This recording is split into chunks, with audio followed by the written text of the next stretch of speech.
今日新聞報導，HK1巴士嘅乘客由於乘客客量上升，九巴公司將會提到至100蚊。而家係我哋嘅現時狀況，我哋而家正喺度睇到拍緊一架 HK1，準備100蚊首航嘅嘢。而家平時巴士咪都會有嚟首航㗎嘛，但係因為而家加價到100蚊，一個巴士咪都冇啦而家。我哋而家去問一下我哋嘅市民啦。Hello，雪糕先生，請問你對呢一個 HK1加價收費有咩建議呢？哇！HK1成100蚊喎收，我以後都唔會去搭九巴咯，我寧願去搭 New Bus 咯，真係啊！呢個 HK1都唔知點樣收費嘅。本台記者切卡娃亦都表示：唉，九巴 HK1點解要加價到咁貴啊？另外，今日係今年嘅九巴1年1度嘅展覽，我哋而家睇下啲退役車啦。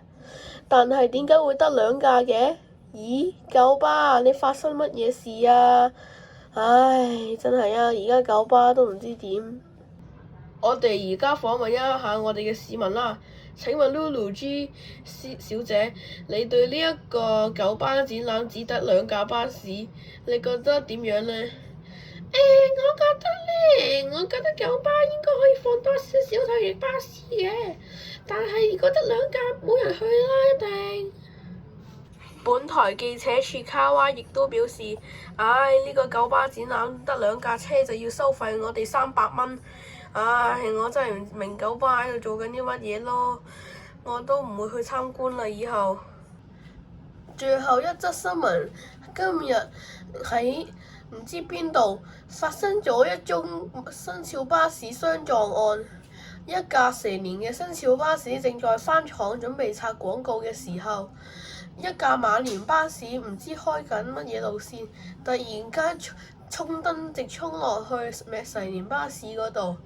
我哋而家去睇下我哋嘅司機狀況啦。請問我哋嘅蛇年車長，而家我哋嘅請問你對呢件事有咩表示呢？係咯，我想講呢個啊，馬年司機啊，好衰咯，撞埋去我嗰度，唉，唔使拆廣啊，直接咁樣報廢啦。本台記者樹卡華亦都表示，馬年巴士唔應該衝燈㗎，我哋涉事呢位司機已經被捕啦，佢需要罰款10萬同埋監禁3年及停牌。今日下午3點新聞報導完畢，而家我哋將會去準備下一則新聞。市民，你哋對今次嘅事有咩建議呢？歡迎喺留言區下邊留言。